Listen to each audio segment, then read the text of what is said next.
ہر کوئی ڈرتا ہے، کوئی بات نہیں کرتا. آپ کیوں کرتے ہو؟ آپ کیسے کرتے ہو؟ ایران کا آپ دیکھ لیجئے. کیوں وہ نہیں ڈرتے؟ میں تنگ آ چکا ہوں. مجھے ہندوتوا سے، ہندو سے کوئی تکلیف نہیں. امام حسین کو سمجھنے کے لیے دین کے کور ویلیوز کو بھی سمجھنا ضروری ہے نا. یہ عرض کرنا چاہوں گا، دو قسم کے امام حسین ہیں. وہ سیاست کون سی سیاست ہے جو یہی کلن فریم ورک میں آپ کیسے سمجھتے ہیں؟ اگر دلت کو دلت بنایا جاتا ہے تو آپ نے امام حسین علیہ السلام کو کنٹیکسچلائز کر دیا. کیونکہ میں رول ماڈل ہوں، تمہیں اس بات پہ چلنا ہے. امام حسین علیہ السلام اس بات سے راضی ہوں گی اور نتیجے میں آپ کو جنت دلا دوں گا. کربلا آپ کے لیے کتنی امپورٹنٹ تھی؟ جس سوال کو ہم نے سمجھا نہیں ہے آج تک، چلیے اس طرح سے بتاتا ہوں. یہ نظریہ تو باطل نظریہ ہے. اس گمان سے اور غلط فہمی سے باہر نکلیے. کیا دیکھ نہیں رہے ہو؟ حق تنہا رہ چکا ہے. ایک جوان ہو سکتا ہے سوچتا ہے کہ امام حسین ایسے تھے. امام حسین علیہ السلام نے ہم سب پہ یہ بات ظاہر کی. 5 امام سیم جملہ کہتے ہیں. امام حسین علیہ السلام ہر جگہ پہ صرف ایک بات کی تاکید کرتے. بیسٹ کمیونٹی اللہ کے نزدیک کون سی ہے؟ شاید اس سوال کے جواب کے ذریعے سے میرے دل کی بات باہر نکل آئے. امام حسین علیہ السلام ایک رسپانسیبل انسان کو بناتے ہیں. یہی بات میں کرنے والا تھا، یہی بات میں جواب میں بولنے والا تھا. ہندو کہہ رہے ہیں ہندوؤں کا فائدہ کیا ہے؟ پوری ہماری کمیونٹی کی ویل بینگ کس میں ہے؟ نہ اس میں گروپزم ہے، نہ اس میں کلٹ ہے، نہ اس میں فرقہ ہے، نہ اس میں مسلک ہے، نہ اس میں نیشنلٹی ہے. کہ ہندوستان کانسٹیٹیوشن سے نہیں چلے گا، میری مرضی سے چلے گا. کتنا سخت ہے. بسم اللہ الرحمن الرحیم. ایک نئے پوڈ کاسٹ کے ساتھ آپ کی خدمت میں حاضر ہیں. آج کا ٹاپک امام حسین علیہ السلام، ان کا پیغام، اور آج کے جوانوں کو امام حسین کی کیوں ضرورت ہے، خصوصاً امت مسلمہ کو امام حسین کی کیوں ضرورت ہے. ہمارے ساتھ ہمارے گیسٹ ہیں، آپ سب ان سے آشنا ہیں، کافی معروف ہیں، جوانوں میں کافی پسند کیے جاتے ہیں. سید آغا روح اللہ مہدی موسوی، ہم آپ کو خوش آمدید کہتے ہیں. آغا بہت بہت شکریہ. السلام علیکم ورحمۃ اللہ. علیکم السلام ورحمۃ اللہ. آغا ہم لوگ شروع کرتے ہیں. آغا کے بارے میں ایک شارٹ انٹروڈکشن. ہم جو جانتے ہیں کہ آپ ایک منسٹر آف پارلیمنٹ ہیں، ابھی شری نگر سے ہیں. ایک شارٹ انٹروڈکشن اگر آپ ویور کو اپنے بارے میں دے دیں کہ آپ کی ایک بیک گراؤنڈ، آپ کیا مثلاً چھوٹا سا ایک، تاکہ ویور ہمارے آشنا ہو جائیں آپ کے تھوڑے بیک گراؤنڈ سے بھی.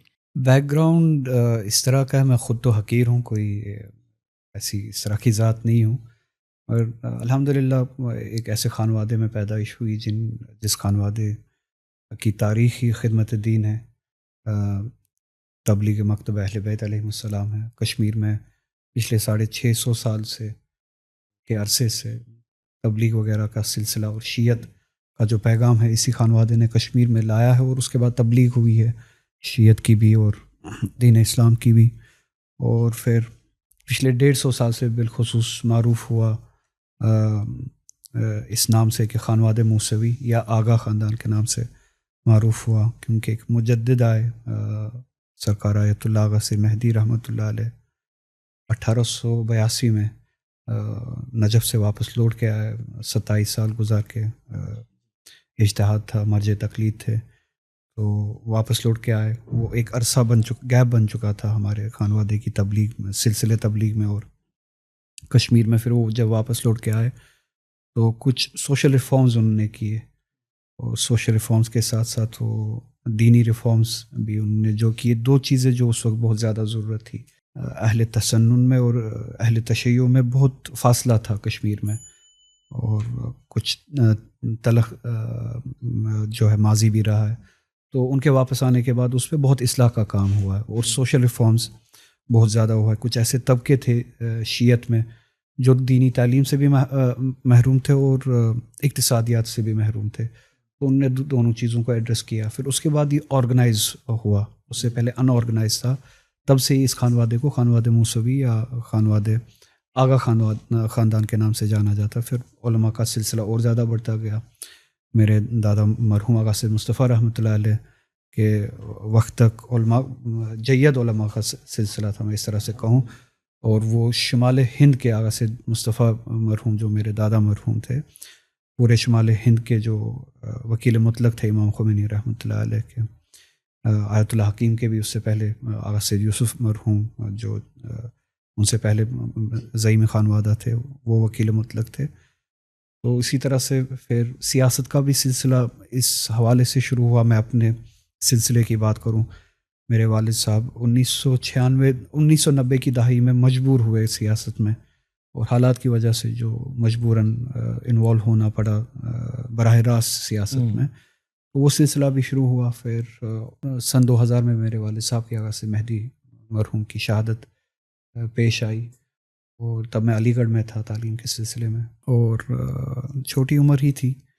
اور پھر ذمہ داری پڑی، سیاسی ذمہ داری بھی پڑی، اور تب سے یہ سیاسی ذمہ داری نبھانے کی کوشش کی. 2002 میں میں نے پہلا الیکشن لڑا، اسمبلی الیکشن، اس میں کامیابی ملی. 2008 میں میں نے دوسرا اسمبلی الیکشن لڑا، اس میں کامیابی ملی الحمدللہ. اور اسی زمانے میں ہماری پارٹی کے نیشنل کانفرنس کی گورنمنٹ بنی، اس گورنمنٹ میں پھر میں منسٹر بھی تھا، کیبنٹ منسٹر تھا.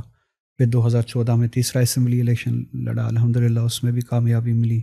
سیاست سے ہلکی سی دوری کی تھی، ایکٹیو سیاست سے، مگر پھر جب یہ پارلیمنٹ الیکشن کا اعلان ہوا 2024 میں، پھر رائے بنی کہ کیونکہ میں نے اسمبلی سے پھر دوری اختیار کی، اب رائے بنی کہ اگر اسمبلی میں نہیں جانا ہے، اسٹیٹ کی اسمبلی میں نہیں جانا ہے، تو حالات کو ریپرزینٹ کرنے کے لیے، کشمیر کو ریپرزینٹ کرنے کے لیے پارلیمنٹ ایک ایسی جگہ ہے جہاں پہ مجھے آنا چاہیے. پھر 2024 کا پارلیمنٹ کا الیکشن لڑا الحمدللہ، اس میں بھی کامیابی ملی، اور ابھی تک یہ سلسلہ چلتا آ رہا ہے. اس دوران جو گھر میں دینی ماحول ہے، تبلیغی ماحول ہے، علماء کے جو ہے دامن میں پرورش ہوئی، اس سے جو تعلیم ملی، ہدایت ملی ممبر کے ذریعے سے، وہ خدمت کرنے کی بھی کوشش کی. 25 سال سے ممبر کے ذریعے سے دین اسلام کی وہ خدمت کرنے کی بھی کوشش کر رہا ہوں. سب سے پہلی چیز یہ ہے کہ خود آپ کی اس جرنی کے اندر امام حسین علیہ السلام کا کیا رول رہا آپ کو،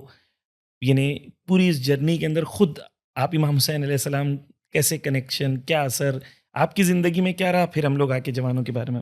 بہت اچھا سوال آپ نے پوچھا مجھ سے، اور یہ شاید اس سوال کے جواب کے ذریعے سے میرے دل کی بات باہر نکل آئے. کبھی مجھ سے یہ سوال نہیں پوچھا گیا کہ یہ سیاست آتی کہاں سے ہے، یہ نظریہ کہاں سے آتا ہے، تو اسی لیے میں نے آپ سے کہا کہ بہت خوبصورت اور بہت اچھا سوال ہے. اس کا جواب یہی ہے جو آپ نے آج ٹاپک جس کا تعین کیا ہے اور جو سوال آپ نے پوچھا ہے. تو اگر میری اس جرنی کو ایک نام میں اگر سمیٹا جائے، وہ حسین ہے، امام حسین علیہ السلام.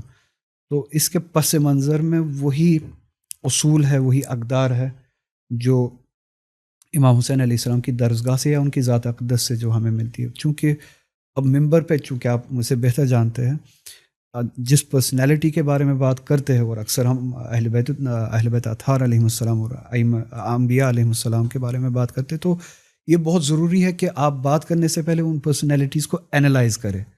اینالائز کرتے کرتے 20 سال 25 سال جو یہ اینالائز کیا ہوا ہے اور پھر اس پہ جو بات کی ہے، تو یہ جو پولیٹیکل ویو پوائنٹ میرا ڈیولپ ہوا ہے، یہ اسی اینالائز کرنے کا نتیجہ ہے، یہ اسی قربت کا نتیجہ ہے جو قرابت داری ہوئی ہے. تو جہاں تک بھی میں آج پہنچا ہوں، جو میرے ویلیوز ڈیولپ ہوتے ہیں، جو میرا پولیٹیکل ویو پوائنٹ جو ڈیولپ ہوتا ہے، اس میں سب سے بڑا کنٹریبیوشن جو ہے وہ امام حسین علیہ السلام کی ذات مقدس کا ہے.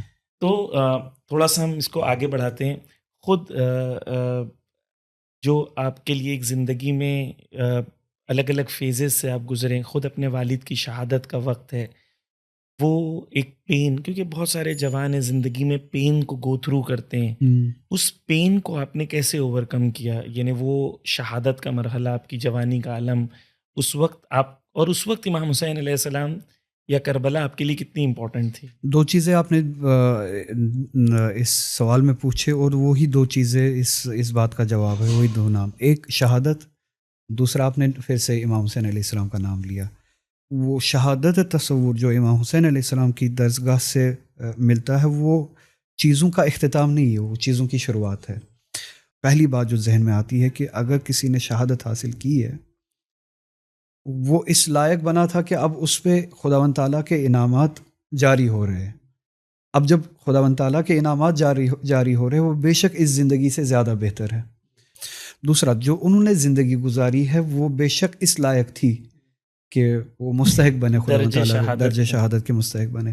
تو یہ جو تصور ہے شہادت کا امام حسین علیہ السلام کے مکتب میں، ان کی درسگاہ میں، یہ آپ کے لیے امید دیتا ہے، حوصلہ دیتا ہے، مایوسی نہیں دیتا ہے، ختم نہیں کرتا ہے بات کو، زندگی کو ختم نہیں کرتا ہے۔ تو وہ کہتے ہیں جیسا کہ آپ نے بھی کہا کہ شہید ہونے کے لیے شہید کی زندگی جینا جینا ہوتا ہے، ضروری ہے، جو شہید کی طرح جیتا ہے اسے شہادت نصیب ہوتی ہے۔ بالکل، چونکہ تو شہادت انعام ہے۔ انعام ہے، تو لوگوں کے لیے شاید شہادت آسان ہے لیکن شہید کی طرح زندگی جینا جینا بہت وہ سخت ہے۔ سخت اچھا، ہے۔ ہم لوگ آتے ہیں ایک ینگ مسلم جوان کے لیے امام حسین کی سٹوری کا ایک بیسک فنڈامنٹل، جیسے آپ کہہ رہے ہیں کہ پولیٹیکل ورلڈ ویو جو کریٹ کرتے ہیں امام حسین ایک جوان کے ذہن میں، تو وہ سٹوری کو ایک جوان کے لیے آپ ایکسپلین کریں کہ امام حسین کون تھے، یزید کون تھا، کیا سینیریو تھا، اور وہ پھر سیکنڈ مرحلے میں آج کے لیے کیوں ریلیونٹ ہے۔ اس کے جواب میں مخاطب ہونا چاہوں گا ہندوستان کے مسلمانوں سے بالعموم، جی اور یہاں کے تشیع سے بالخصوص، جی اور پوری انکساری کے ساتھ یہ بات کہنے کی جرت کروں گا اور سمجھانے کی کوشش کروں گا۔ شاید میں غلط بھی ہو سکتا ہوں، مجھے کوئی اس میں پھر اصلاح بھی کر سکتا ہے۔ امام حسین علیہ السلام کے قیام سے، انقلاب سے آپ سیاست کو باہر نکالیے، اس کے ساتھ پھر آپ کنیکٹ نہیں کر پائیں گے، یہ آپ کے لیے پروڈکٹیو نہیں ہے، یہ آپ کے ساتھ ریلیٹ نہیں کر پائے گا،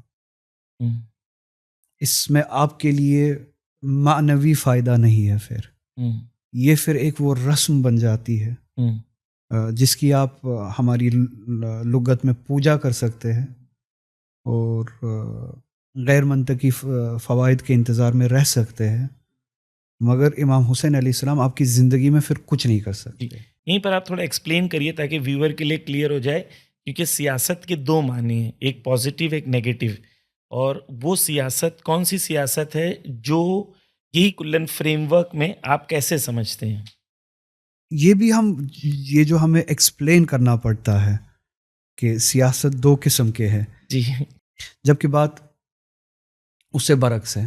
علم ہے، ڈاکٹری ہے، جب کوئی غلط ڈاکٹر ہوتا ہے وہ خود بخود اصول سے الگ ہو جاتا ہے۔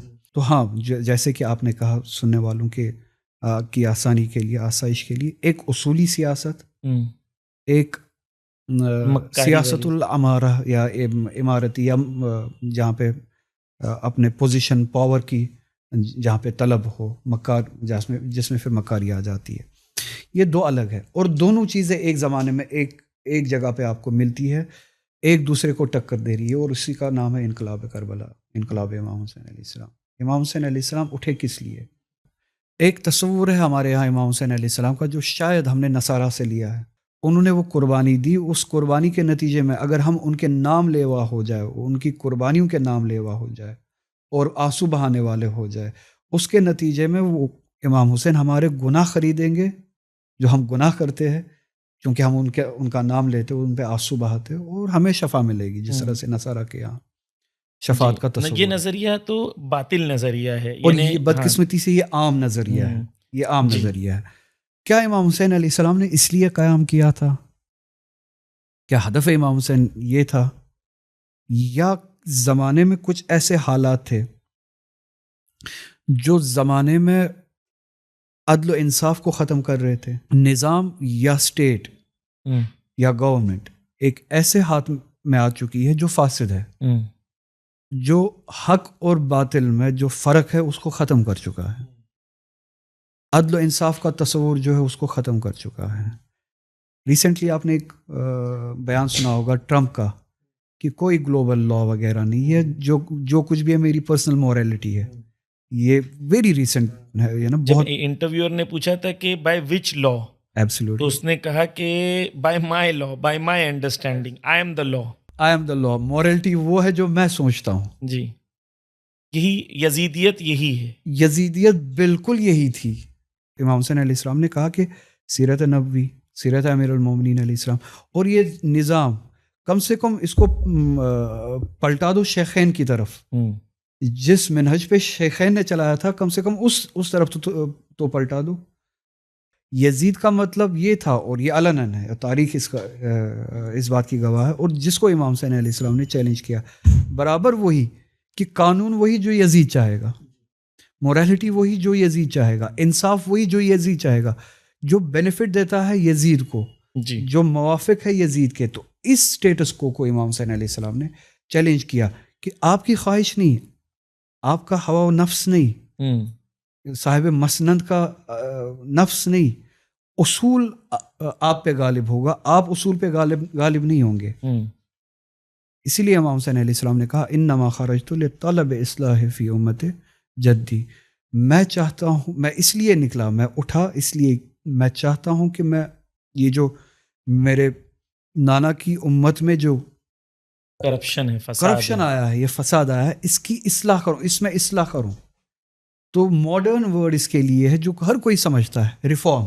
امام حسین علیہ السلام فقط و فقط, اگر آپ امام حسین علیہ السلام سے پوچھیں, فقط و فقط وہ اصلاح کے لیے, ریفارم کے لیے اٹھے. تو اس کے اس ہدف کے لیے امام حسین علیہ السلام نے ایک طرف یزید ہے جو ایک کرپٹ کنگ ہے, ایک سٹیٹ ہے جو چاہتی ہے آپریشن کرنا, اور اس کے سامنے کوئی بھی کیونکہ جو ایریگنٹ ہوتا ہے اس کے سامنے دو راستے ہوتے ہیں. اس کو لگتا ہے کہ دنیا ایسی ہے کہ میں زور ڈالوں گا, دباؤں گا تو سب کو سبمٹ ہونا چاہیے, اور اس کے لیے یہ بہت ہی لاجیکل چیز ہے. بالکل. جب اس طرح کا نظام آپ کے سامنے کھڑا ہو, جب ٹرمپ کہے کہ کوئی ورلڈ لا نہیں, کوئی ورلڈ آرڈر نہیں, جو میں چاہوں گا وہی ورلڈ آرڈر ہے, وہی موریلٹی ہے. تو امام حسین علیہ السلام ایسی حالت میں کیا کہتے ہیں, جو آپ نے کہا بہت خوبصورت بات آپ نے کہی, کہ آپ جیسے انسان کے لیے جو معتقد ہے امام حسین علیہ السلام کا, جس انسان میں ویلیوز ہے, ہیومن ویلیوز, جو ریسپیکٹ دیتا ہے, جو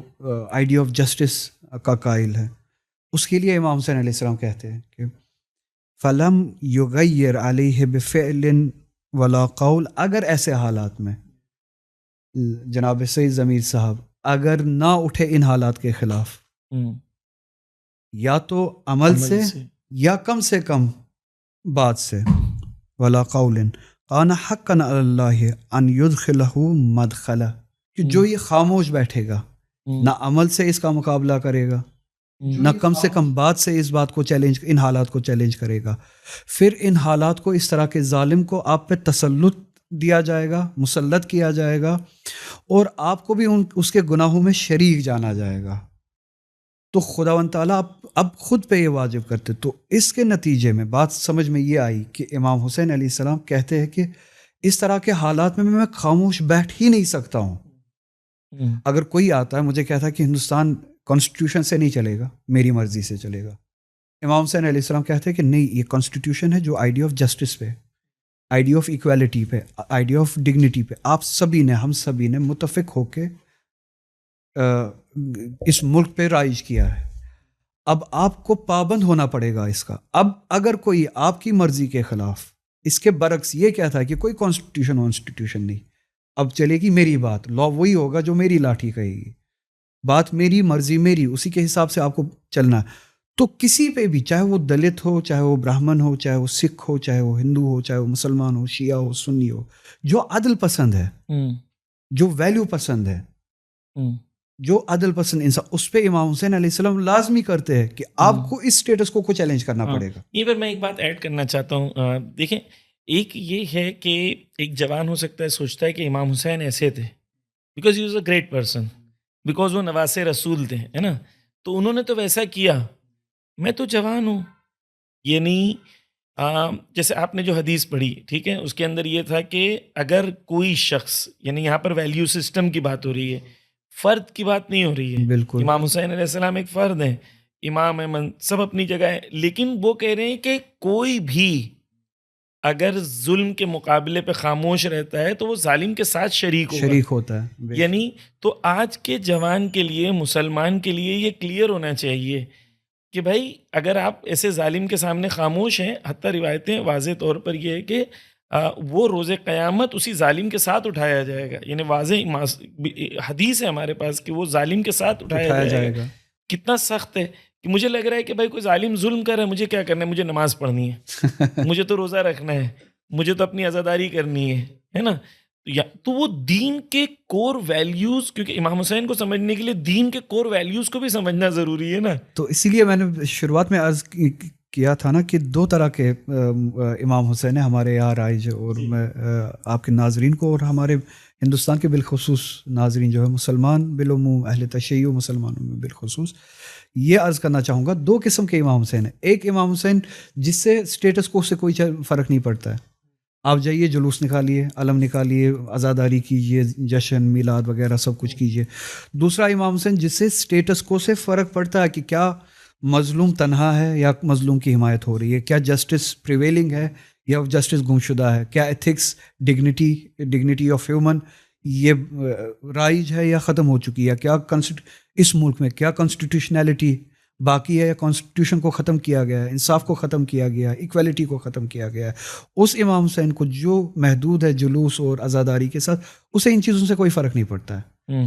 یہ والا امام حسین علیہ السلام اسے صرف اور صرف اس چیز سے فرق پڑتا ہے اور اس کے خلاف قیام کرتا ہے، اور ہم جو ہے وہ اس امام حسین علیہ السلام سے محروم ہیں. جی، تو امام حسین، یہیں سے آپ کی بات سے نکل کے ایک اور بات میرے ذہن میں آ رہی ہے، وہ یہ ہے کہ امام حسین علیہ السلام ایک رسپانسیبل انسان کو بناتے ہیں. یعنی حسینیت وہ سسٹم ہے جو 2 ٹائپ کی ہم لوگ امام حسین کے فالوورز کو جان سکتے ہیں. ایک وہ ہے جو اسے لگ رہا ہے کہ میں مجلس میں جا رہا ہوں، مجھے ثواب ملے گا اور مجھے جنت مل جائے گی، بٹ لیکن دنیا میں جسٹس ہو انجسٹس ہو میری کوئی رسپانسبلٹی نہیں ہے. ایک بے شک. دوسرے امام حسین ہیں جو کہہ رہے ہیں کہ بھائی میں قیام کر رہا تھا، میرا قیام ختم نہیں ہوا ہے، اور یہ قیام، یہ موومنٹ، یہ باقی ہے. میں نے اپنا رول پلے کیا ہوں، اور میرا رول اس لیے کیونکہ میں رول ماڈل ہوں. کیونکہ میں رول ماڈل ہوں، تمہیں اس پاتھ پہ چلنا ہے، بے شک، تو وہ مجھے رسپانسیبل بناتا ہے. بے شک. تو دو نظریے ہیں، ایک ارسپانسیبل بناتا ہے اور ایک رسپانسیبل بناتا ہے. اور کلن امام حسین اور حسینیت وہ ہے جو آپ کو رسپانسبلٹی سے آگاہ کرتی ہے. اسی لیے ضمیر صاحب جیسے صاحب ممبر سے بات کرتے ہوئے مزہ آتا ہے کیونکہ بات اور زیادہ خوبصورت ہو جاتی ہے اور کھل جاتی ہے. تو جیسے کہ آپ نے کہا اور بہت خوبصورت آپ نے بات کہی کہ میرا قیام جاری ہے، ختم نہیں ہوا. جی، اسی لیے امام حسین علیہ السلام نے کہا نا حل من ناصر ینصرنی. ایسا کون سا کام ہے جو امام حسین علیہ السلام کا ادھورا رہ چکا تھا جس کے لیے ابھی بھی طلب نصرت ہے امام حسین علیہ السلام کی؟ تو اگر آپ اس بات کی تحلیل کریں کہ وہ ادھورا کام جو تھا امام حسین علیہ السلام نے جس کے لیے قربانی دی اور آپ سے، مجھ سے، ہم سبھی سے طلب نصرت کی، وہ یہی ہے قیام عدل و انصاف، زیادتیوں کو ختم کرنا، عدل و انصاف کو رائج کرنا. جتنی بھی روایات اور جتنے بھی اقوال امام حسین علیہ السلام کے ہیں، ان کی حیات سے لے کے مسلسل اور عاشورہ کے قیام تک اور اس سفر کے دوران امام حسین علیہ السلام سے کسی بھی ایک کلام سے بھی، ایک جملہ تو آپ چھوڑ دیجئے، ایک کلام سے بھی آپ یہ نتیجہ نہیں نکال سکتے امام حسین علیہ السلام کے کلام سے کہ امام حسین علیہ السلام اس بات سے راضی ہوں گے کہ باہر کچھ بھی ہوتا ہو، دنیا میں آپ کے معاشرے میں کچھ بھی ہوتا ہو، آپ کے ملک میں کچھ بھی ہو رہا ہو، دنیا میں کچھ بھی ہو رہا ہو، آپ کے ہندوستان میں کچھ بھی ہو رہا ہو، آپ آئیے، میری مجلس پڑھیے، میری مجلس میں شرکت کیجیے، آنسو بہائیے، جلوس نکالیے، تعزیے نکالیے، پانی پلائیے، اور نتیجے میں آپ کو جنت دلا دوں گا. برعکس بات ہے، امام حسین علیہ السلام ہر جگہ پہ صرف ایک بات کی تاکید کرتے، ظلم کے خلاف کھڑے ہو جاؤ. اگر کھڑے نہیں ہوئے تم اس ظلم میں شریک ہو، یا تو عمل سے کھڑے ہو جاؤ یا بات سے کھڑے ہو جاؤ، اگر نہیں ہوئے تو ظلم میں شریک. جی، 5 اماموں کی وصیت ہے، 5 اماموں کی، جس میں 5 امام سیم جملہ کہتے ہیں، حق کے ساتھ کھڑے رہو، چاہے وہ حق کڑوا ہی کیوں نہ ہو، اور تمہاری ذات پہ ہی کیوں نہ ہو. نقصان قرآن تو اس حد تک جاتا ہے. جی، ایکچولی ایک بیماری ہے انڈیویجولزم جو اسلام کے اندر داخل ہو گئی ہے، کہ جہاں پر ہر انسان بجائے اس کے کہ وہ یہ قان الناس امتاً واحدہ، خدا نے تمہیں ایک امت بنا کے پیدا کیا ہے، وہ ہمیشہ یہ سوچ رہا ہے کہ مجھے جنت جانا ہے، مجھے قبر میں جانا ہے، مجھے جواب دینا ہے. وہ امت کا اور سوشل ایسپیکٹ آف ریلیجن کو ٹوٹلی ڈسمس کر دیا گیا ہے. اور یہ امت مسلمہ کے لیے ایک بہت بڑا ایک مسنگ پوائنٹ ہے، جو مجھے لگتا ہے یعنی ایک کور مسنگ پوائنٹ امت مسلمہ کے لیے یہ ہے کہ دے ڈو ناٹ انڈرسٹینڈ کہ ایک سوشل فیبرک ہے امت مسلمہ کا. اور جس طرح سے آپ نے کہا کہ عزاداری اور یہ سب کچھ وسیلہ ہے، اسی طرح سے بے شک نماز بھی وسیلہ ہے، نماز ہدف نہیں ہے. اور جو مسلکی طور پہ آپ کہے جو اہل تشیع نے عزاداری کے ساتھ کیا ہے، اور وہی چیز ہم نے عموماً بحثت امت مسلمہ ہم نے نماز کے ساتھ کیا ہے. بہت سارے افکار اس طرح کے ہیں کہ جن کے یہاں نماز مقصد ہے، اگر قرآن سے پوچھا جائے، اگر حضور صلی اللہ علیہ وسلم سے پوچھا جائے تو نماز وسیلہ ہے، ہدف نہیں ہے۔ کالج میں، اسکول میں، یونیورسٹی میں ہر کلاس کے بعد آپ کی اٹینڈنس لگتی ہے کہ نہیں لگتی ہے؟ ہر کلاس کے بعد اٹینڈنس لگتی ہے، ٹیچر آتا ہے وہ اٹینڈنس لیتا ہے۔ ہم سے 5 مرتبہ دن میں اٹینڈنس لی جاتی ہے۔ میں اگر اسٹوڈنٹ سے پوچھوں، چاہے وہ اسکول کے ہو، کالج کے ہو، یونیورسٹی کے ہو، کیا آپ کا ہدف اور مقصد کالج جانے کا، یونیورسٹی جانے کا اٹینڈنس ہے، یا اٹینڈنس کے ذریعے آپ ایک مقصد، ایک پروسیس، ٹریننگ لیتے، ایک پروسیس سے خود کو گزارتے ہو ایک مقصد تک پہنچنے کے لیے؟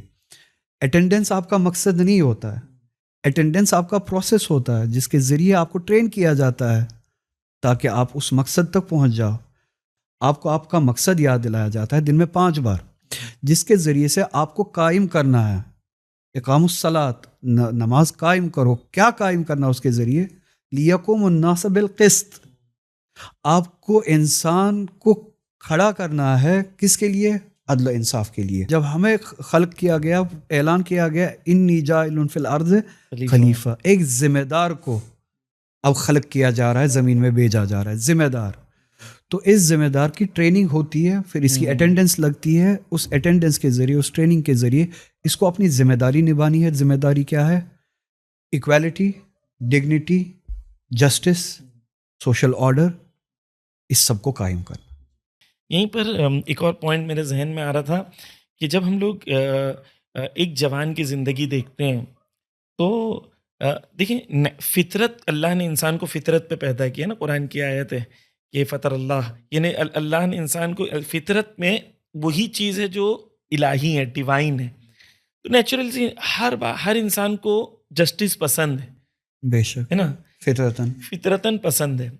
تو لیکن جب اس کو لگتا ہے کہ میں اگر کچھ کروں گا تو مجھے نقصان اٹھانا پڑے گا، اور وہ فیئر ہوتا ہے اس کے اندر، وہ نقصان نہیں اٹھانا چاہتا۔ جسٹس کو تو پسند کرتا ہے لیکن اس کے لیے پرائس نہیں دینا چاہتا۔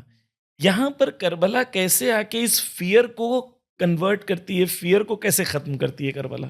مجھے اپنے مرحوم والد صاحب کی شہید کی ایک بات، بہت خوبصورت بات ہے، یاد آئی، اور وہ اپنی مجالس میں اس بات کا ذکر کرتے تھے۔ میرے والد صاحب کہتے تھے کہ انسان کی زندگی میں 2-4 نقصانات ہوتے ہیں جن سے وہ بچنے کی کوشش کرتا ہے: اپنے جان کا نقصان، اپنے مال کا نقصان، اپنے اولاد کا نقصان۔ امام حسین علیہ السلام کی ذات وہ ذات ہے جس کے مال پہ بھی، جس کے اولاد پہ بھی، جس کے گھر پہ بھی، اور جس کی ذات پہ بھی، جان پہ بھی عدل و انصاف کے لیے کھڑا ہونا، یہ سارے نقصانات وارد کرتا تھا، مگر وہ کھڑا رہا عدل و انصاف کے لیے، اور انہوں نے یہ سب جانیں دی، یہ سب مال دیا، اپنی جان بھی دی۔ جیسے کہ آپ نے کہا، اور پھر سے وہی بات دہراؤں گا، وَلَوْ عَلَىٰ أَنفُسِكُمْ، یہ قرآن کا شعار ہے کہ عدل و انصاف کے لیے کھڑے ہو جاؤ، اگرچہ اس کی لاٹھی یا اس کا نقصان تمہاری اپنی ذات پہ ہی کیوں نہ آئے۔ ایک اور چیز ہے جو موت کا تصور ہے۔ دنیا میں موت کا ایک تصور ہے کہ ڈر جانا، موت سخت ہے، موت سخت ہے۔ کربلا میں ایک بیوٹیفل موت کا تصور ہے، جہاں پہ مائیں اپنے بچوں کو رات کو تیار کر رہی ہیں، بیٹا کل قربان ہونا ہے۔ تو کربلا وہ پیراڈائم کو بدل دیتا ہے کہ وہ ایک پیراڈائم ہے جہاں پر انسان نقصان سے بچنا چاہتا ہے۔ کربلا ایک ایسا پیراڈائم ہے کہ انسان تلاش کرتا ہے کہ میں کیسے خود کو قربان کر دوں حق کے لیے، جیسا آپ نے پہلے بھی کہا، تاکہ وہ ہمیشہ کی زندگی، ابدی زندگی کے اندر جو ہے میں اس کا، تو ایک پیراڈائم کو اور وہ فیئر کو تبدیل کر دیتا ہے شوق میں کربلا۔ بے شک، امام حسین علیہ السلام کی کچھ اصول ہے جن کو اگر آپ سمجھ لے تو آپ پہ بھی یہ بات اتنی آسان ہو سکتی ہے جتنی ہمارے ہاں جناب عبداللہ کا نام جناب قاسم کے نام سے زیادہ تر استعمال کیا جاتا ہے اس حوالے سے، اور جتنی اس 13 سال کے جناب عبداللہ یا جناب قاسم کے لیے آسان ہوئی، امام حسین علیہ السلام نے ہم سب پہ یہ بات ظاہر کی۔ یہ کوئی 13 سال کا بچہ ایک شوق میں، ماحول میں یہ بات نہیں کر رہا ہے کہ ہر کوئی اس وقت قربانی کی بات کر رہا ہے تو قربانی شاید کوئی کھیلنے والی چیز ہوگی، کوئی اچھی سی بات ہوگی، نہیں، یہ بچپنا نہیں ہے، یہ فکر ہے۔ تو جناب قاسم سے پوچھا موت تمہاری نظر میں کیا ہے؟ کہا احلی من الاصل، تو شہد سے بھی میٹھی ہے اس راستے پہ مرنا، حق پہ مرنا. یہ موت کس صورتحال میں میٹھی بن جاتی ہے؟ اور یہ بالکل غلط ہے یہ تصور پالنا اور بنانا کہ امام حسین علیہ السلام کا درسگاہ موت کا درسگاہ ہے. نہیں، جہاں پہ موت کی طلب ہوتی ہے، نہیں، موت کی تلاش نہیں ہوتی ہے. ہم یہ کلٹ آف ڈیتھ نہیں ہے کہ بیزار ہے دنیا سے، دنیا میں کچھ چاہیے نہیں، چلو مرتے ہیں، مرنے کے عوض میں جنت اس میں مل جائے آیت گی. اللہ خامنہی کے پاس ایک بچہ آتا ہے، ہاں. وہ 9 سال کا بچہ رہتا ہے، 8 سال کا. وہ کہتا ہے کہ آپ میرے لیے دعا کرو ہوں. کہ میں شہید ہو جاؤں. اچھا. تو آیت اللہ خامنہی کہتے ہیں بیٹا شہید کیوں ہونا چاہتے ہو؟ ہاں. پہلے تم پڑھو، علم حاصل کرو، محنت کرو، آگے بڑھو، کامیاب بنو، دین کے لیے اپنی ذمہ داریوں کو نبھاؤ. جب سب کام کر لو گے انشاءاللہ تب شہادت نصیب ہوگی. بے شک. لیکن اس راستے میں شہادت کا خوف نہیں ہونا چاہیے، نہیں، موت کا خوف نہیں ہونا چاہیے. ایک بہت خوبصورت جملہ ہے جناب زینب سلام اللہ علیہ کے ابن زیاد کے دربار میں، جب اسی موت کو ایک طنز بنا کے مایوس کرنے کی کوشش کی ابن زیاد ملعون نے جناب زینب سلام اللہ علیہ کو، کہ دیکھا تمہارا بھائی کیسے مارا گیا، تمہارے بیٹے کیسے مارے گئے، تمہارے بھائی کیسے مارے گئے، ذلیل کیسے کہ. جناب زینب نے کیا جواب دیا؟ ما رأیت الا جمیلا، میں نے تو خدا کے حسن کے سوا کچھ اور دیکھا ہی نہیں. جسے تم موت کہتے ہو وہ تو خدا کا حسن ہے، وہ جمال ہے، کیونکہ خدا شاہد تھا کہ ہم کس لیے مر رہے ہیں کربلا میں.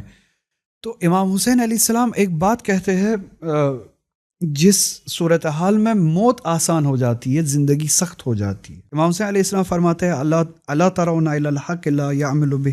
امام حسین علیہ السلام نے یہ نہیں کہا کہ اسلام پہ عمل نہیں ہو رہا ہے، شیعت پہ عمل نہیں ہو رہا ہے، سنی مکتب پہ عمل نہیں ہو رہا ہے، ٹھیک ہے، میری پارٹی پہ عمل نہیں ہو رہا ہے، اس پہ عمل نہیں ہو رہا ہے.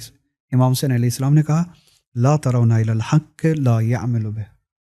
کیا دیکھ نہیں رہے ہو کہ حق، سچائی، سچ کچھ بھی ہو سکتا ہے.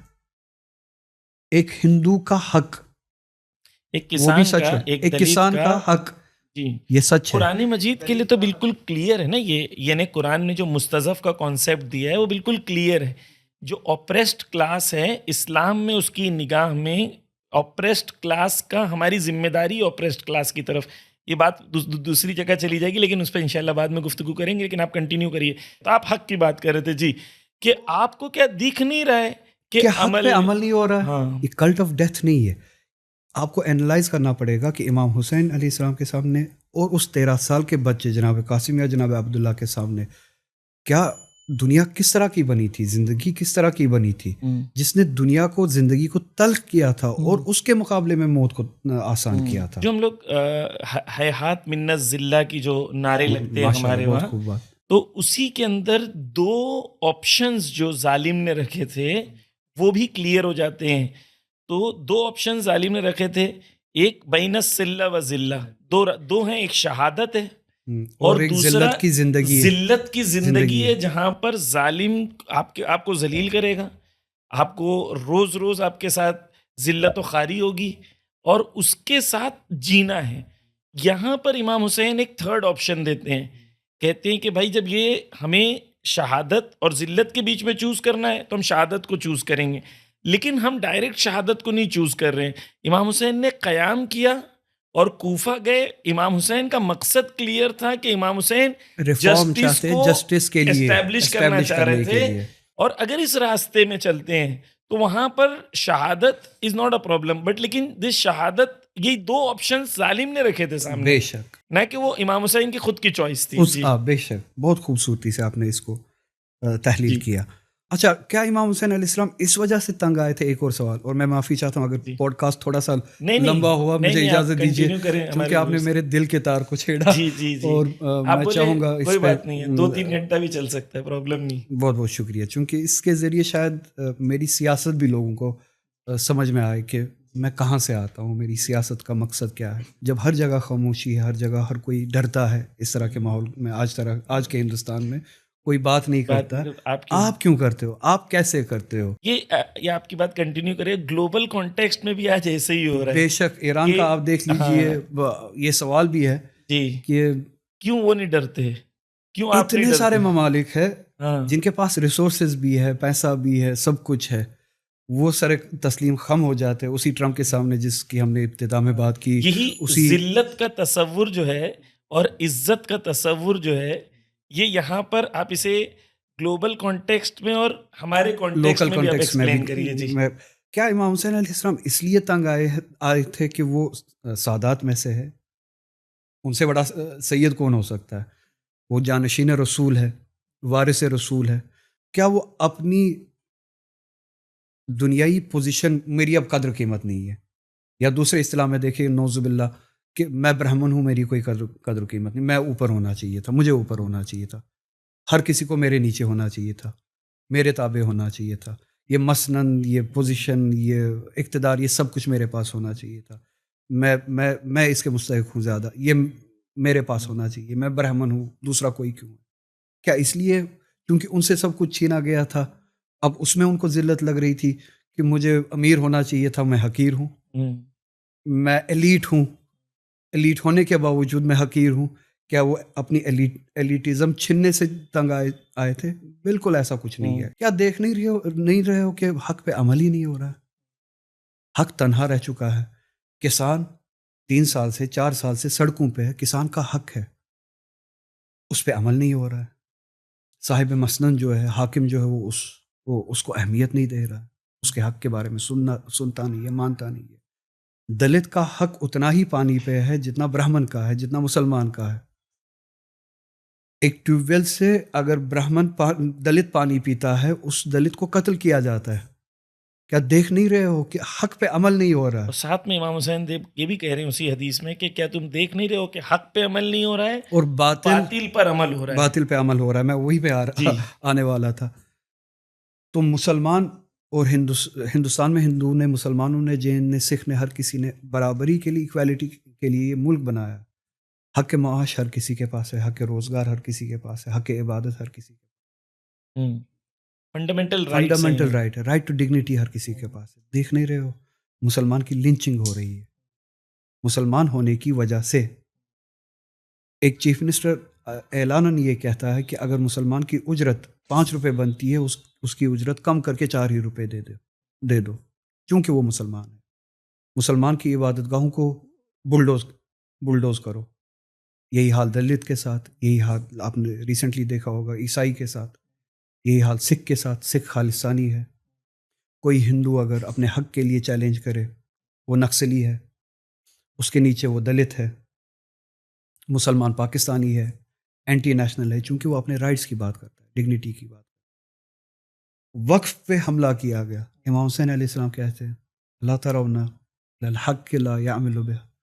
حق پہ عمل ہی نہیں ہو رہا ہے. کانسٹیٹیوشن دیکھو بھائی، میرے طرف مت دیکھو، حسین علیہ السلام کی طرف مت دیکھو، قرآن کی طرف مت دیکھو، کانسٹیٹیوشن کی طرف دیکھو جس پہ سب متفق ہوئے ہیں.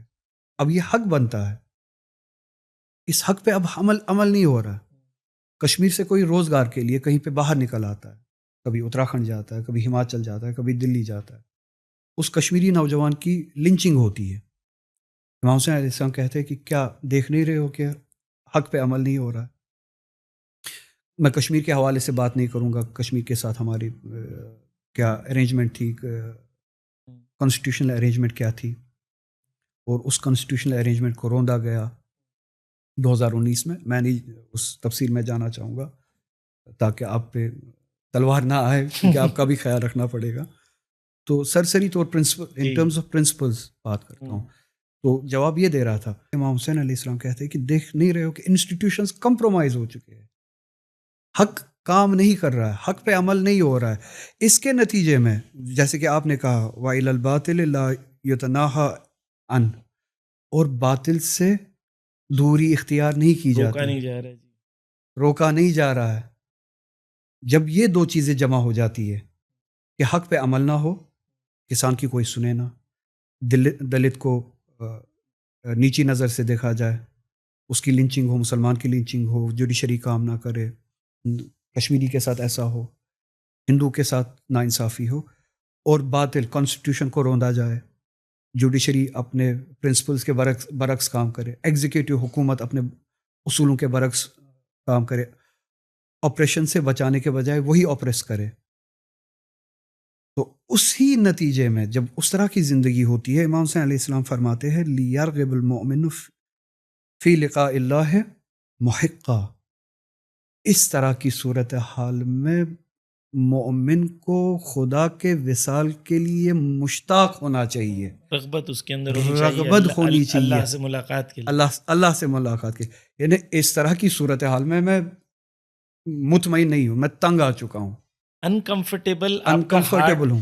ہمیں اس کو اگر آج ہمارے جوانوں کو شاید ایزیلی ریلیٹ کرنے کے لیے کہ آپ دیکھیں جب غازہ میں ظلم ہو رہا تھا اور ہر انسان جب وہ ظلم کو دیکھ رہا تھا تو اس کے اندر ایک انکمفرٹیبلٹی تھی.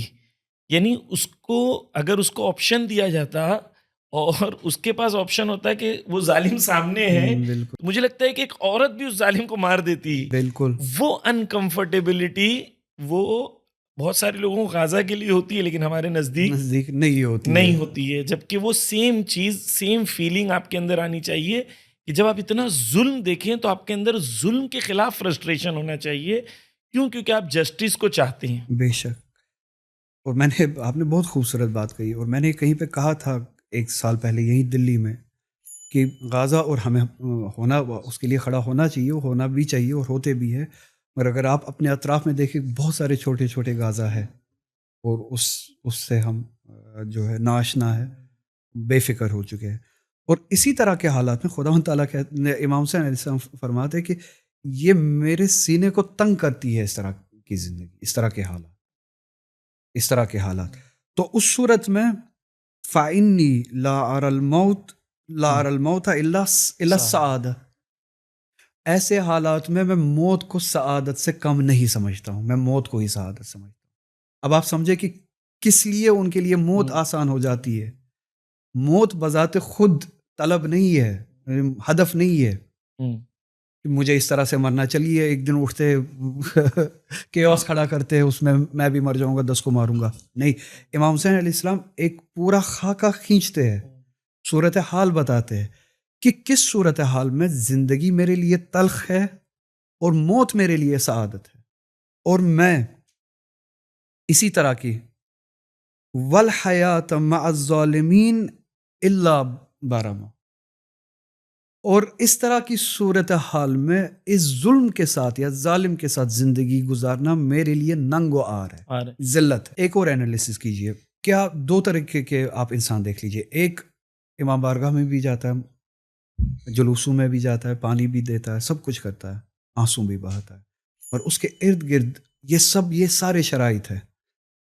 حق پہ عمل نہیں ہو رہا ہے، باطل پہ کھلے عام عمل ہو رہا ہے، حق کو دبایا جا رہا ہے، ذلت عام ہو چکی ہے. مگر اس امام بارگاہ میں، مسجد میں جانے والے مسلمان کو اس سب سے کوئی فرق نہیں پڑتا ہے. یہ آنسو بہا کے آتا ہے مجلس میں یا نماز پڑھ کے آتا ہے مجلس میں، اس کو لگتا ہے کہ امام حسین کے قریب ہے، حضور صلی اللہ علیہ وسلم کے قریب ہے اور جنت کا حقدار ہے. دوسری طرف غازہ کا وہ چھوٹے سے چھوٹا بچہ ہو، پیر سے پیر مرد، جس نے شاید امام بارگاہ کبھی دیکھی نہیں ہو، جس نے کبھی شاید عزاداری میری طرح کی، جسے ہم عزاداری کہتے ہیں، وہ کی نہیں ہو. مگر اسے ہی کچھ 1 سال پہلے ٹرمپ نے یہ نہیں کہا کہ ہم ایک پروجیکٹ دیا نا، ہم جنت بنا دیں گے غازہ کو، آپ کے لیے اس طرح کے وسائل جو ہم بنا دیں گے، آپ صاحب ثروت بھی ہوں گے، صاحب مال بھی ہوں گے، صاحب عیش و عشرت بھی ہوں گے، آپ کے لیے زندگی جنت بن جائے گی. ہم پیسے بہا دیں گے، ٹھیک ہے، آپ چھوڑ دو اس جگہ کو، آپ کو دوسری جگہوں پہ نزدیک پہ بھی بسایا جائے گا اور آپ کے لیے ہر کوئی امکانات دیے جائے گی زندگی کے. اس کے نتیجے میں عملاً قولاً شاید نہ کہو، امام حسین علیہ السلام کی ہی طرح عملاً کہا حیات من الذلہ. یہ جو اپنی یہ عیش و عشرت ہے، یہ ذلت والی یہ رشوت ہے، یہ اپنے پاس رکھو، ہم مریں گے، ہمارے لیے مرنا سعادت ہے، وہ ذلت کی زندگی ان کے لیے سعادت نہیں ہے. اب اگر لوگ اس کو کنٹیکسچولائز کر پائے تو سمجھ سکتا ہے انسان کہ لبنان کے اس شخص کے لیے، غزہ کے اس شخص کے لیے بالخصوص یہ مرنا اتنا شہد سے میٹھا کیوں ہو گیا. کیونکہ امام حسین علیہ السلام کی درسگاہ کے سامنے وہ زیادہ قریب ہے بنسبت مجھے. میں ایک اور شہید جو ہیں فلسطین کے، ان کا ایک خوبصورت جملہ ہے. وہ ایک عوام میں اسپیچ دے رہے تھے تو انہوں نے کہا کہ میں نے حضرت علی علیہ السلام سے سیکھا ہے کہ دنیا میں صرف 2 دن ہیں، ایک دن وہ ہے جس دن تمہیں موت آنی ہے، اور ایک دن وہ ہے جس دن تمہیں موت نہیں آنی ہے. جس دن تمہیں موت آنی ہے پوری دنیا مل کے بھی تمہیں مارنا آنی ہے، پوری بچانا دنیا مل کے بچانا چاہے تو بچا نہیں سکتی. نہیں اور جس سکتی. دن نہیں آنی ہے اس دن پوری دنیا مل کے بھی مارنا چاہے تو مار سکتی نہیں ہے. نہیں ہے. یعنی موت کا تصور کتنا کلیئر ہے. بے شک. یعنی اور کس سے لے رہے ہیں؟ اہل بیت سے لے رہے ہیں. یہ بھی ایک ہمارے یہاں فتنہ پھیلایا جاتا ہے کہ وہاں پر اہل بیت کے چاہنے والے نہیں ہیں. یعنی کتنی کلیئرٹی ہے یہی کانسیپٹس میں، عزت، ذلت، شہادت، موت اور سعادت. جب تک یہ پیرامیٹرز کلیئر نہیں ہوں گے انسان کے لیے تو انسان کبھی بھی اپنے آپ کو اس پیراڈائم میں نہیں لا پاتا نہیں ہے لا پاتا. کہ اور وہ میں اس طرح سے کہوں وہ امام حسین کو نہیں پا سکے گا. دو ٹائپ کے لوگ ہیں. ایک امام حسین سے محبت تو کرتے ہیں لیکن وہ امام حسین کے ساتھ نہیں چلنا چلنے کے چاہتے، لیے تیار نہیں. ہے نا. تو کچھ لوگ ہیں جو خیمے تک پہنچنے کے لیے تیار ہیں اور کچھ لوگ خیمے تک پہنچنے کے لیے تیار نہیں ہے. نہیں ہے. جو خیمے تک پہنچے گا وہ حسینی بنے گا. نعرہ لگا کے تو حسینی نہیں بنتے نا. آج کی دنیا میں ہمارے آپ کے اور ایک جوان کے لیے بھی سیم کانٹیکسٹ ہے. Nothing has changed. بالکل نہیں. اسی لیے تو ہم کہتے ہیں نا امام حسین علیہ السلام آفاقی شخصیت ہے. جی وہ وقت میں اور جگہ میں محدود نہیں ہے، مسلک اور فرقے میں محدود نہیں ہے، آفاقی ہے. جب بھی زمانے میں اس طرح کے کرائسز ہوں گے اور وہ ہوتے رہتے ہیں، حقیقت اس امام حسین علیہ السلام کی حقیقت اتنی ہی زندہ آج بھی ہوگی جتنی اس زمانے میں تھی، اور اتنی ہی ضرورت آج بھی ہوگی جتنا اس زمانے میں. اچھا، اس کے ارد گرد لوگوں کا ریئیکشن آج بھی ویسا ہی ہوگا جیسا اس زمانے میں تھا. میں پھر سے یہی عرض کروں گا، میں نے اپنی مجالس میں بہت جگہوں پہ یہ ذکر کیا کہ کیا آپ یہ گمان کرتے ہیں کہ اس زمانے میں شیعوں کی تعداد کوٹ ان کوٹ شیعوں کی تعداد کم تھی اسی لیے امام حسین تنہا تھے، اور آپ کو لگتا ہے کہ چونکہ ہم مجالس میں اتنے سارے لاکھوں بیٹھے ہیں آج اگر ہوتے تو شاید آج تنہا نہیں ہوتے. اس گمان سے اور غلط فہمی سے باہر نکلیے. اس زمانے میں بھی اعداد و شمار کے لحاظ سے تعداد لاکھوں میں تھی، مگر اصول کے اور کردار کے لحاظ سے تب بھی وہی حال تھا جو آج بھی ہے. تو اس لیے آج بھی امام حسین علیہ السلام اتنے ہی تنہا ہے جتنے اس زمانے میں تھے. تو میں اگر آپ کی بات کو ہی تھوڑا سا ایڈ کروں پھر آپ اس کو کریکٹ کریے گا یا آپ ایڈ کریے گا. ایک بات ہوتی ہے کہ ایک آپ کے پاس ویلیو سسٹم ہے جو گلوبل ہے، یونیورسل ہے. اس ویلیو سسٹم کو آپ لوکلائز کیسے کرتے ہیں؟ یعنی آپ لوکل کانٹیکسٹ میں اپنے گلی میں، محلے میں، امام بارگاہ میں، گلی میں، ہندوستان میں مثلا تو وہ لوکلائزیشن جو ہے وہ آپ کو لگ رہا ہے کہ وہ ضعیف ہے. میں اس طرح سے جملہ بندی کروں گا. تھوڑا سا ہم نے اس بارے میں بات کی تھی، مگر اب جیسے کہ آپ نے سوال کیا اور اچھا سوال کیا، تھوڑا سا کنٹیکسچلائز کرنے کی ضرورت ہے. میں ایک مثال سے شروع کروں گا پھر بات سمجھاؤں گا. کشمیر کے حوالے سے میں شروع کرتا ہوں، پھر پورے ہندوستان کے حوالے سے لوکلائز کر کے اس کو کنٹیکسچلائز کرنے کی. مجھے لگا کہ ہم سے ایک حق چھینا گیا، حق چھینا گیا، انجسٹس ہوئی ہمارے ساتھ، کشمیریوں کے ساتھ. مثال کے طور پر امام علی علیہ السلام کی طرف میں رخ کرتا ہوں. اس طرح کی سچویشن میں امام علی علیہ السلام مجھ سے کیا کہتے ہیں یا وہ خود کیا کرتے. جب وہ حق ہم سے چھینا گیا تب سے لے کے ابھی تک ایک ماحول میڈیا کے ذریعے بھی، باتوں کے ذریعے بھی یہ بتانے کی کوشش کی گئی، بنانے کی کوشش کی گئی، دبا کے وہاں پہ پیس آیا ہے، خاموشی ہے، تو پیس لوٹ کے آیا ہے. اور کشمیریوں کو بھی یہی بتایا جاتا ہے کہ پیس جو ہے لوٹ کے آیا. ہوا کیا؟ یہ پیس کس نتیجے میں آیا؟ اگر پیس ہے بھی کس نتیجے میں؟ یہ بے ناانصافی کے نتیجے میں آیا. مجھے آج کی حاکم جماعت کہتی ہے کہ تمہارے ساتھ جو ناانصافی کی ہم نے کی، اس کے نتیجے میں کشمیر میں ہر جگہ وہ پیس ہے.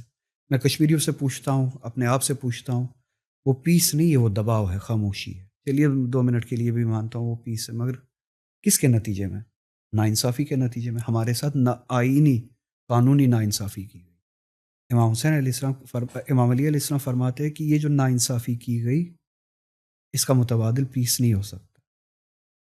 پیس کے ذریعے جسٹس، اور جسٹس کے ذریعے پیس اسٹیبلش کرنا، یہ انٹر لنکڈ ہے. یہ 2 چیزیں الگ الگ نہیں ہو سکتی. تو اس نے مجھے جرأت دی، جو میں نے تب سے لے کے ابھی تک بات کا کام کیا، جس کا نتیجہ میں آپ کے سامنے ہوں. یہ اس چیز نے جرأت دی کہ انجسٹس کو آپ برداشت نہیں کر سکتے ہو کسی بھی نام پہ. جسٹس ہی ہونا چاہیے. جسٹس کا کوئی متبادل ہی نہیں ہے. پیس بھی متبادل نہیں ہے جسٹس کا. تو میں نے کنٹیکچولائز کیا. مجھے امام علی علیہ السلام کی درسگاہ سے ہمت ملی, سیاست ملی اور ڈائریکشن ملی. اسی طرح سے آپ باہر آئیے, کشمیر سے باہر آئیے. مسلمان, ہندو, سکھ, عیسائی, دلت, ہم سب ایکول ہیں کانسٹیٹیوشن کے سامنے اور اللہ کے سامنے. لقد کرمنا بنی آدم, خدا نے ہر انسان کو کرامت کے ساتھ پیدا کیا, آنریبل پیدا کیا. بے شک. تو اسی چیز کو کانسٹیٹیوشن نے اڈاپٹ بھی کیا الحمدللہ. جی. کہ کرامت سے بڑی کوئی چیز ہی نہیں, انسانی کرامت سے بڑی کوئی شے ہی نہیں ہے. بے شک. شمر کا جب خنجر تھا امام حسین علیہ السلام کے حلقے مبارک پہ, اگر وہ خنجر شمر چلاتا بھی نہیں, امام حسین علیہ السلام کی جان بچتی نہیں. ان کی شہادت ہونی ہی تھی, وہ نزدیک ہی تھی. اس کے باوجود بھی تاریخ کہتی ہے, روایت کہتی ہے, جب وہ خنجر چلا رہا تھا شمر, امام حسین علیہ السلام نے شمر سے کہا کہ باز آؤ, میں ابھی بھی سب کچھ بخشنے کے لیے تیار ہوں. میں پھر سے دہراؤں گا اس بات کو, یہ وقت وہ ہے کہ جب امام حسین علیہ السلام کی جان جانا یقینی ہے, کہ وہ خنجر چلے یا نہ چلے. امام حسین شمر جیسے ذلیل ترین انسان سے جو ضلالت کی حد تک گر گیا, تب بھی اسے یہ کہتا ہے کہ میں تمہاری کرامت کو دیکھتا ہوں, تم اپنی جان کا, اپنے وجود کا سودا اپنی قیمت سے کم کر رہے ہو. امام حسین علیہ السلام اگر شمر جیسے مریض اور غلیظ انسان کا ہاتھ پکڑنے کے لیے تیار ہے, اس سب کے باوجود بھی, تو عام انسان کے لیے تصور امام حسین علیہ السلام کا کیا ہوگا؟ تو وہی ہوگا نا. تو عام دلت کے لیے, ہندو کے لیے, مسلمان کے لیے, عیسائی کے لیے وہی کرامت کا تصور ہوگا نا. اور وہی کرامت کا تصور ہے نا آج کے جیسے کا دلت, اصطلاحی طور میٹافوریکلی میں کہہ رہا ہوں, کہ اس طرح کا ہے نہیں مگر میٹافوریکلی کہہ رہا ہوں, جناب جون ہے رنگ کے لحاظ سے, مقام, سوشل سٹیٹس کے مقام سے.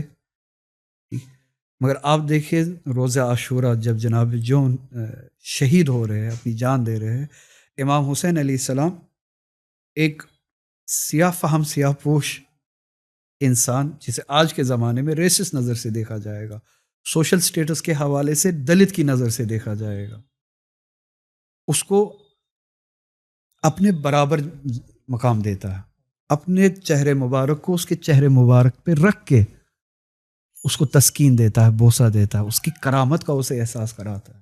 اگر دلت کو دلت بنایا جاتا ہے تو آپ نے امام حسین علیہ السلام کو کنٹیکچولائز کر دیا, آپ کو دکھ نہیں رہا ہے, کنٹیکچولائز ہو گیا امام حسین. آپ کو اس دلت کے لیے کھڑا ہونا ہے اور اس کو اس مقام پہ لانا ہے جس مقام پہ جناب جون کو امام حسین علیہ السلام نے لایا.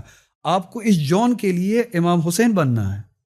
جب آپ دیکھتے ہیں کہ جسٹس سسٹم ختم ہو چکا ہے, آپ کو اس جسٹس سسٹم کے احیاء کے لیے حسین بننا ہے, تو کنٹیکچولائز ہو گیا, آپ کو امام حسین مل گیا. آپ خاموش نہیں بیٹھ سکتے. اگر آپ خاموش بیٹھ گئے, آپ امام حسین علیہ السلام سے دور ہے, بجائے اس باوجود اس کے کہ آپ میں وہ انرجی بھی ہے, شاید وہ معرفت بھی ہے, مگر آپ کنٹیکچولائز نہیں کر پائے ہیں. یہیں پر یہ جو آپ بات کہہ رہے ہیں اس کو قرآن مجید سے بھی اگر ہم لوگ کہیں کنتم خیر امت اخرجت للناس, تو للناس ہے وہاں پر, یعنی کہ اللہ نے تمہیں انسانوں میں سے نکالا ہے. اور یہ علماء اس کی تفسیر کرتے ہیں کیوں نکالا ہے, تم کیا کرو گے, یأمرون بالمعروف, ینہون عن المنکر, تم نیکی کی طرف بلاؤ گے, کس کو, انسانوں کو, انسانیت کو, اور بدی سے روکو گے, برائی سے روکو گے. یہ بیسٹ کمیونٹی کی سگنلز ہوں گے. قرآن مجید کہہ رہا ہے کہ بیسٹ کمیونٹی اللہ کے نزدیک کون سی ہے, جو انسانوں کے درمیان دو کام کرے گی, انسانوں کو نیکی کی طرف بلائے گی اور برائی سے روکے گی.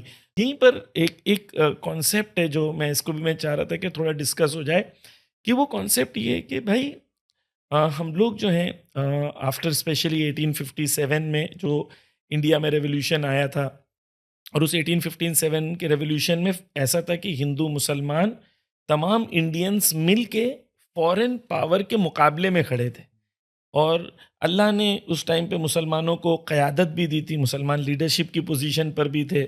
لیکن 1857 کا ریولیوشن ختم ہوتا ہے اور برٹش جو ہیں, اب یہ ایک ڈفرینٹ سبجیکٹ ہے, کس نے دھوکہ دیا, کیسے وہ ہارے, لیکن اینی ویز مسلمان اس کے بعد ضعیف ہونا شروع ہوئے اور پورے ہندوستان میں الگ الگ موومنٹس بنی اور ہر قوم کو کہا گیا کہ تمہیں صرف اپنے قوم کے بارے میں سوچنا ہے. شیعہ کہہ رہے ہیں کہ شیعوں کی فائدہ کیا ہے, سنی کہہ رہے ہیں سنیوں کا فائدہ کیا ہے, ہندو کہہ رہے ہیں ہندوؤں کا فائدہ کیا ہے.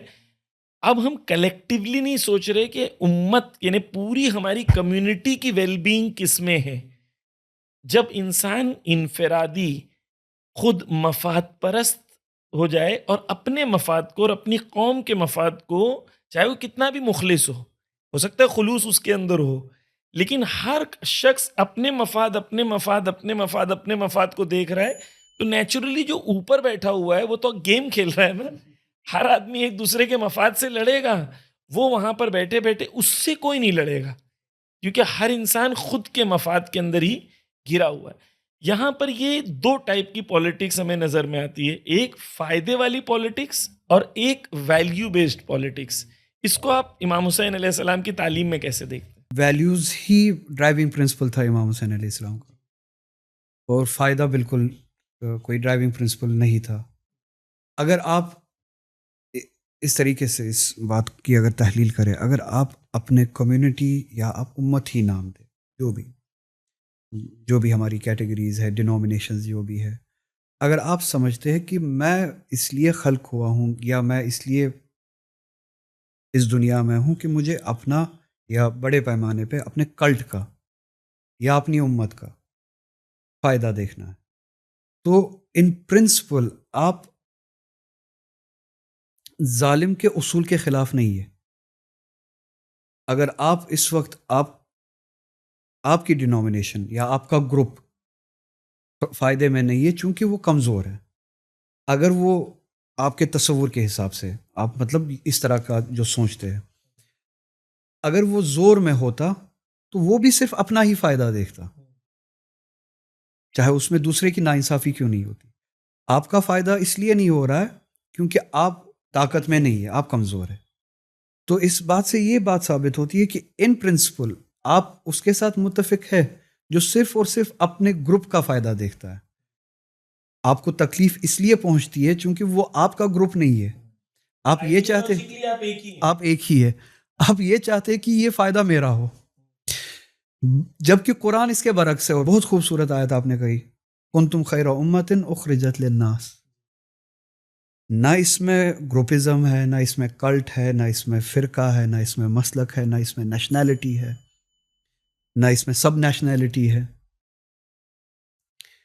یہ ان سبھی چیزوں سے بالا تر ہے. آپ کنتم خیر, آپ بہترین ہو اس لیے, اور اس کے دو طریقے سے اس لفظ کو دیکھنا چاہیے, ایک اور دونوں خوبصورت ہے. آپ بہترین ہو, بہترین امت ہو اس لیے چونکہ آپ کو لوگوں کے لیے, للناس, پوری انسانیت کے لیے کھڑا کیا گیا. ایک تو یہ کہ آپ بہترین ہو, دوسرا آپ خیر ہو, شر نہیں ہو, آپ سے خیر ہونا چاہیے. تو بائی پرنسپل قرآن, اور جس کا متی امام حسین علیہ السلام, جو یہ کہتا ہے کہ میں اس لیے اٹھا, حق ختم ہے, حق کو کوئی پوچھتا نہیں ہے, باطل ناانصافی زندہ ہے, رائج ہے, عام ہے. تو نہ وہ اپنے کلٹ کی بات کر رہے ہیں, نہ وہ اپنے ذات کے فائدے کی بات کر رہے ہیں, نہ وہ اپنے مسلک کے فائدے کی بات کر رہے ہیں, نہ وہ اپنے گروپ کے فائدے کی بات کر رہے ہیں. وہ اصول کی بات کر رہے ہیں جس میں ہر کسی کے لیے فائدہ ہو, انصاف ہو, عدل ہو. وہ للناس ہے, سب کے لیے.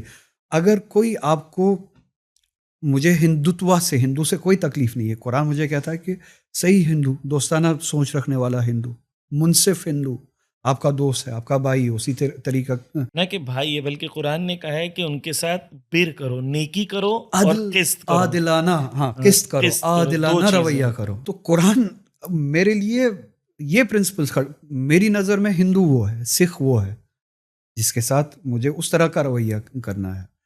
ہندوتوا سے مجھے تکلیف ہے, کیوں؟ وہ مسلمان, وہ عیسائی, سکھ, دلت یا ان کی آئیڈیالوجی سے جو متفق ہندو نہیں ہے, وہ ان کو مارجنلائز کرتے ہیں. وہ ادرنگ جسے کہتے ہیں انگریزی میں.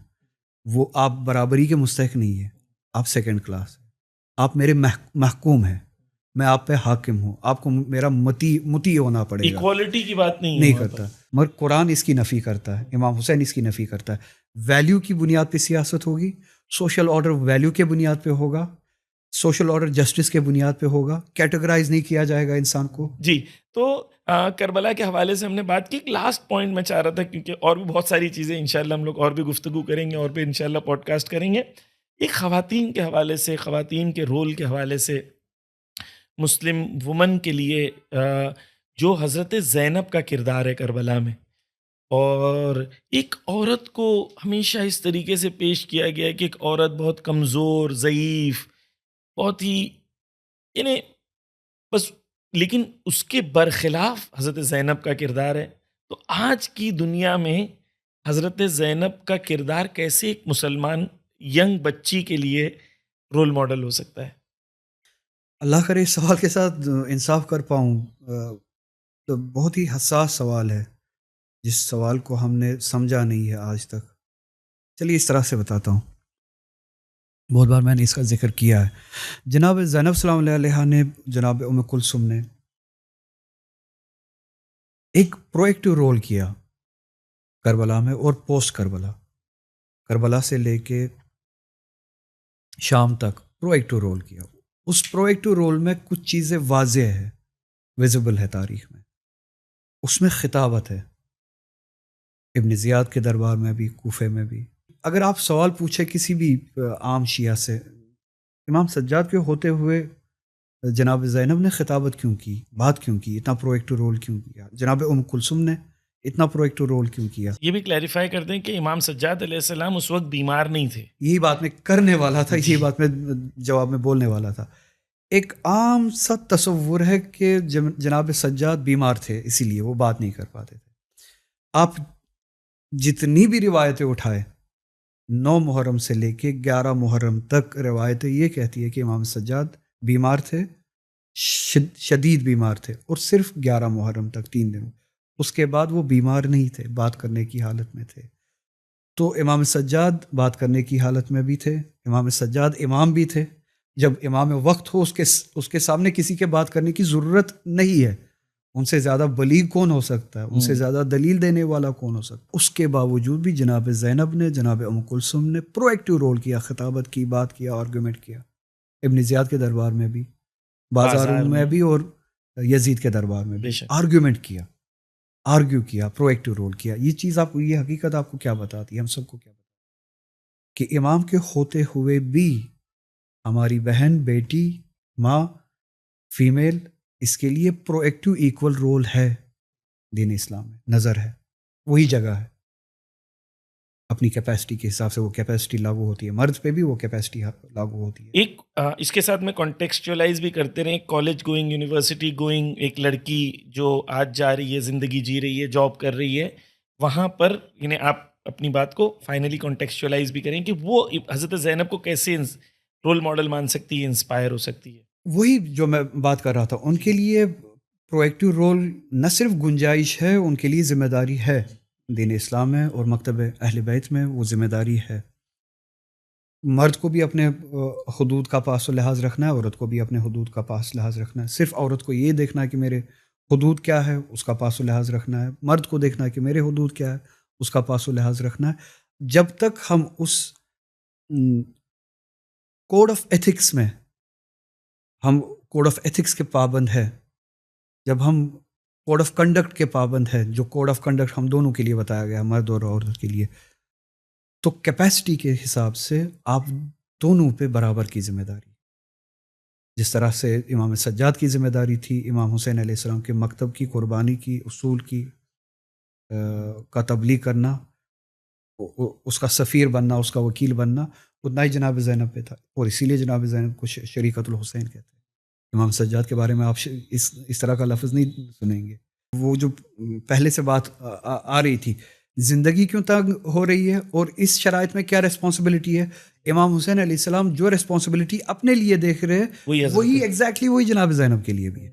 تو اس لیے یہ بات صحیح نہیں ہے کہ چونکہ وہ عورت ہے اس کے لیے وہ ریسپانسبلٹی نہیں ہے چیلنج کرنے کی، حالات تمام انسانوں کے لیے ریسپانسبلٹی وہی ہے۔ جس طرح کی ریسپانسبلٹی، جس طرح کا ریفارمسٹ، جس طرح کا چیلنجر امام حسین کو بننا ہے، اسی طرح کا جناب زینب کو بھی بننا ہے۔